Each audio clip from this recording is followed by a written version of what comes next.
नमस्कार मित्रों। साल की सबसे बड़ी एकादशी और सबसे चमत्कारिक देव उठनी एकादशी को ही कहा जाता है।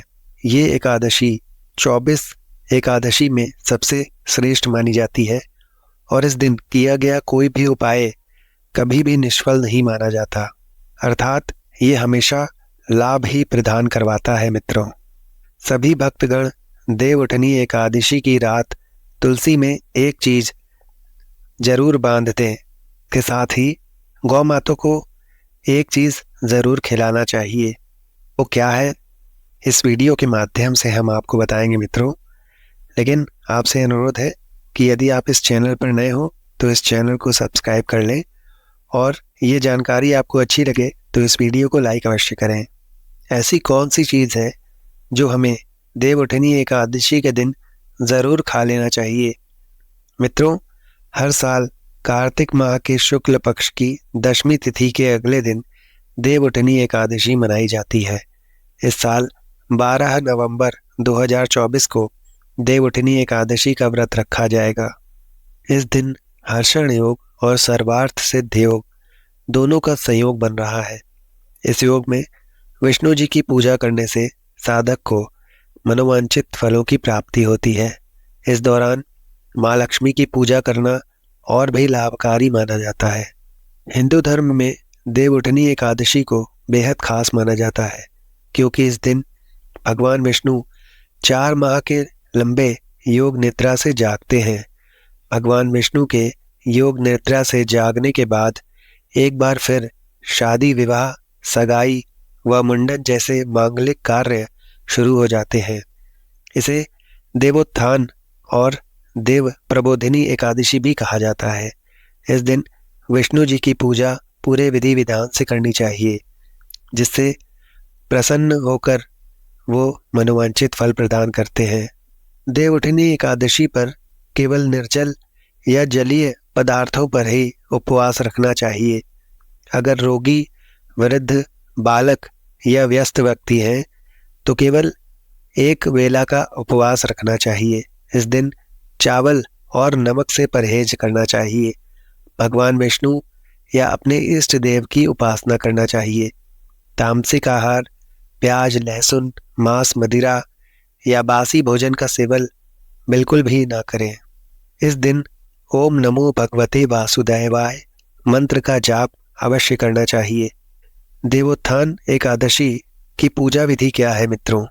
इस दिन गन्ने का मंडप बनाएं और बीच में चौक बनाना चाहिए।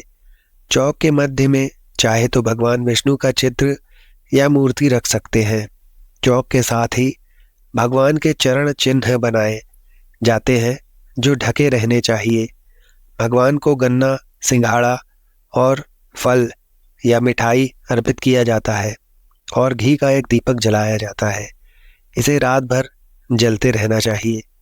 फिर भोर में भगवान के चरणों की विधिवत पूजा करें और चरणों को स्पर्श करके उनको जगाएं, कीर्तन करें, व्रत उपवास की कथा सुने। इसके बाद से सारे मंगल कार्य विधिवत शुरू किए जा सकते हैं।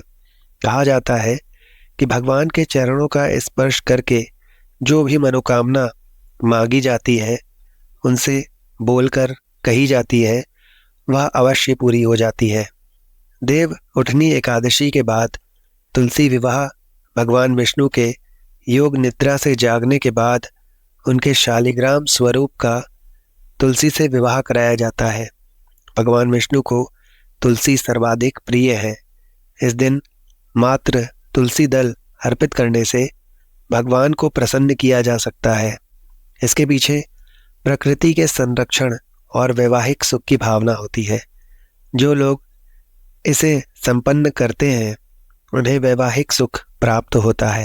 एकादशी के दिन यथाशक्ति अन्न का दान अवश्य करना चाहिए, किंतु स्वयं किसी अन्न का दिया हुआ कोई भी खाना पीना अन्न कदापि ग्रहण न करें। किसी कारणवश निराहार रहकर व्रत करना संभव ना हो तो एक बार भोजन करें।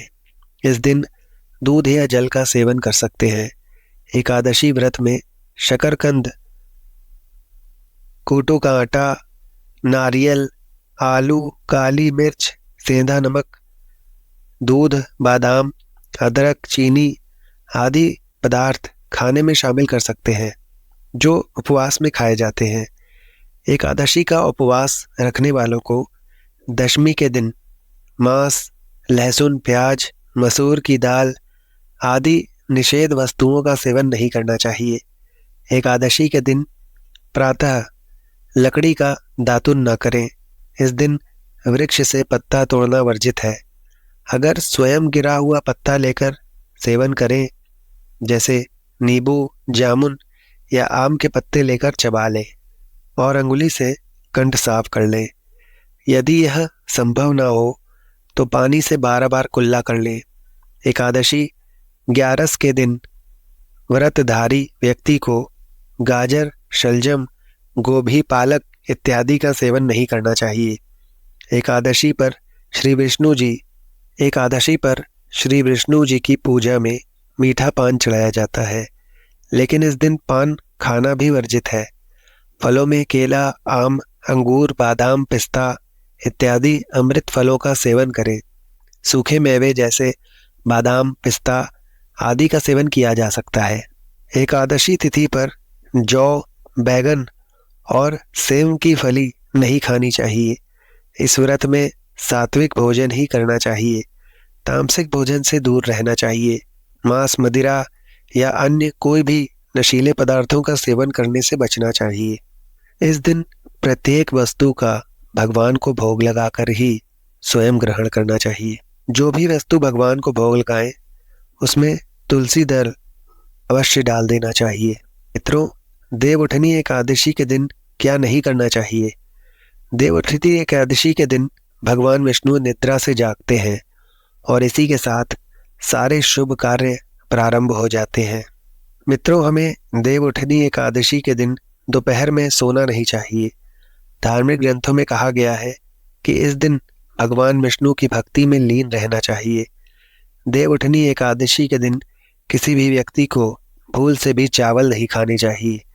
चावल से बनी चीज़ों से भी इस दिन दूर रहना चाहिए। पंडितों का कहना है कि चावल खाने से मन और शरीर स्थिर नहीं रहता है। देवउठनी एकादशी के दिन लहसुन और प्याज के सेवन से बिल्कुल बचना चाहिए, क्योंकि ये दोनों तामसिक भोजन में आते हैं।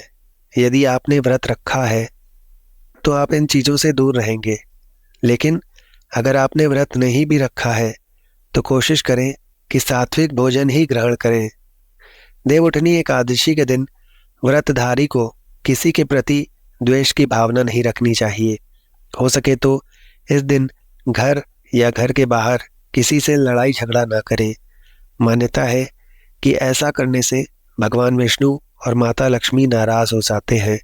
इस दिन अगर आप बड़े बूढ़े बुजुर्गों की सहायता करते हैं तो ऐसा करने से भगवान विष्णु और माता लक्ष्मी प्रसन्न होते हैं। इसलिए अपने बड़े बुजुर्गों का अपमान कदापि न करें और उन्हें कोई अपशब्द भी ना कहें।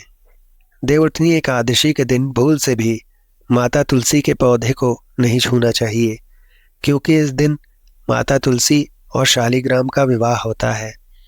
ना ही तुलसी तोड़नी चाहिए। ऐसी भी मान्यता है कि एकादशी के दिन तुलसी पर जल नहीं चढ़ाना चाहिए, क्योंकि तुलसी उपवास रखती हैं और इससे उनका उपवास टूट जाता है। देवउठनी एकादशी के दिन क्या करना चाहिए मित्रों? देवउठनी एकादशी वाले दिन सुबह उठकर स्नान करें। उसके बाद सूर्य देव को अर्घ्य देकर एकादशी व्रत का संकल्प करें कि हमारे जीवन में सुख समृद्धि बनी रहे, यह सभी चाहते हैं।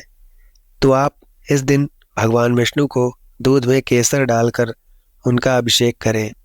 अंत में श्री हरि की आरती करें। इस उपाय को करने से श्री हरि प्रसन्न होते हैं और आपको जीवन में सफलता मिले। इसके लिए आप इस दिन भगवान विष्णु की विधि विधान से पूजा करें, दान पुण्य करें। सौभाग्य प्राप्ति के लिए स्त्रियां इस दिन व्रत रखती हैं।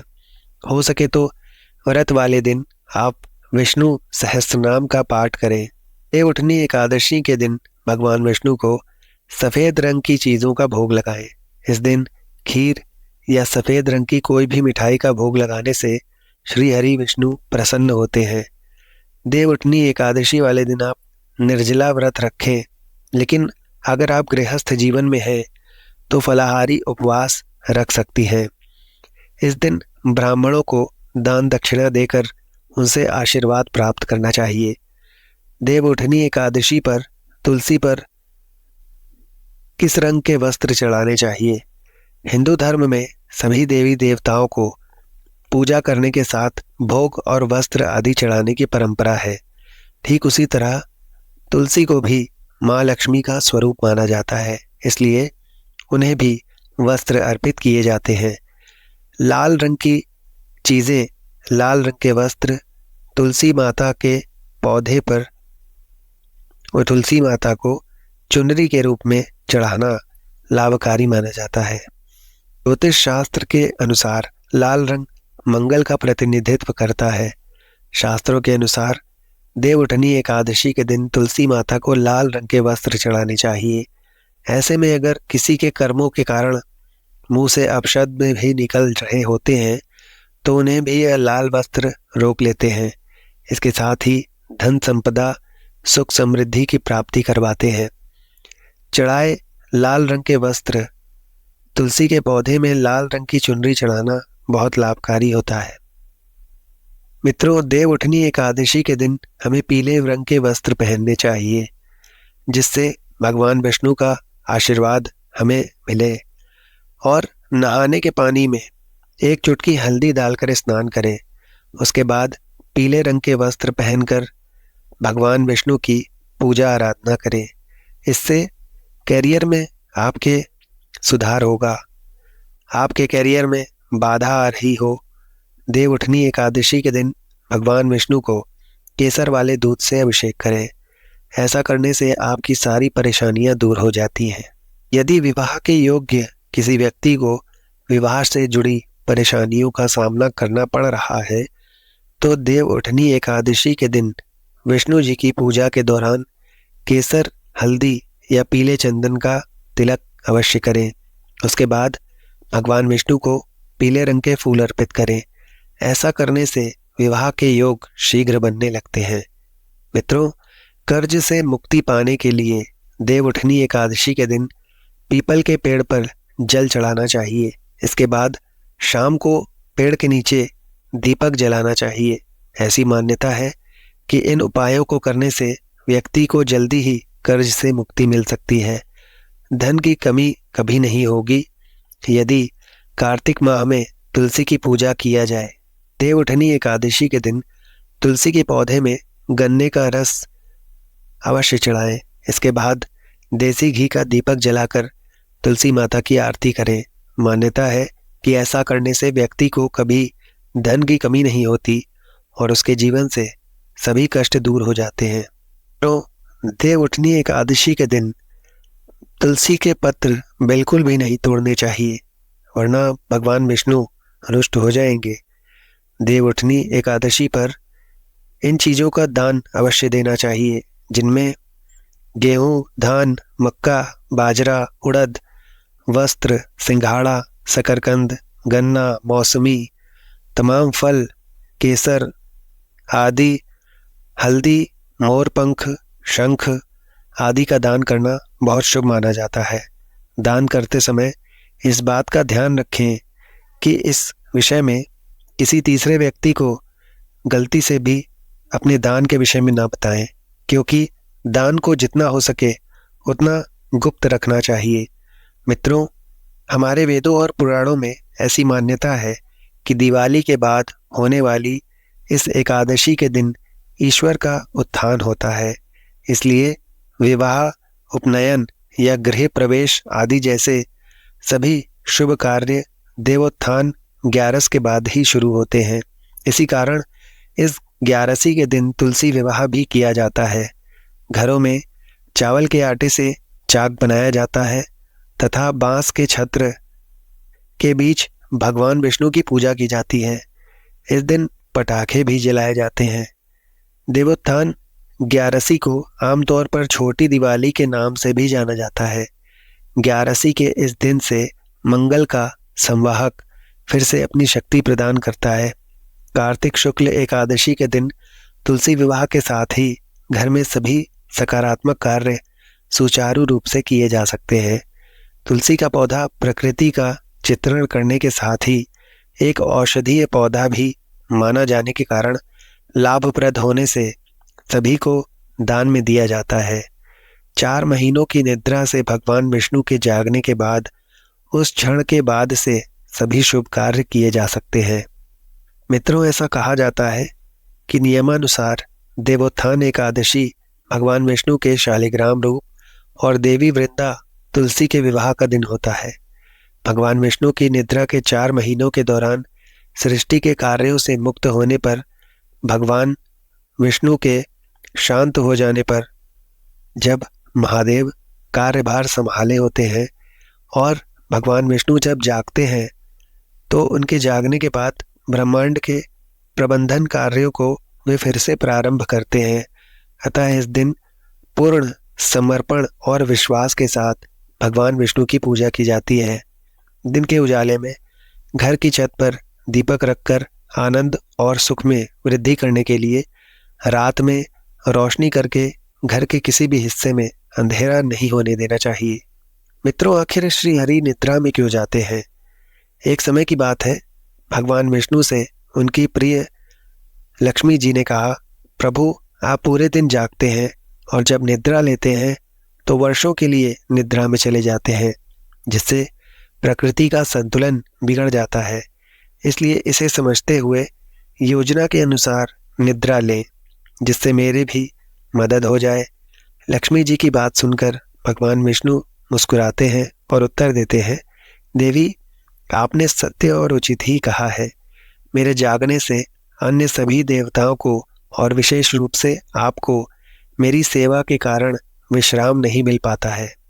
मैं वर्षा ऋतु में 4 महीनों के लिए निद्रा में जाऊंगा, जो अल्प निद्रा और योग निद्रा कहलाएंगे, जिससे मेरे अनुयायियों पर परम कृपा बनी रहेगी।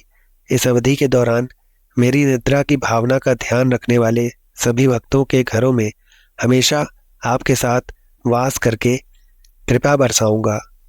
मित्रों, कार्तिक मास में तुलसी वृक्ष दान करने से बड़ा कोई दान नहीं होता।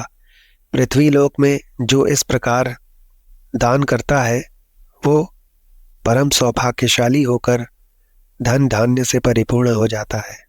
तो मित्रों, ये जानकारी यदि आपको अच्छी लगी हो तो इस वीडियो को लाइक अवश्य करें और कमेंट में जय श्री कृष्णा और राधे राधे अवश्य लिखें। धन्यवाद मित्रों।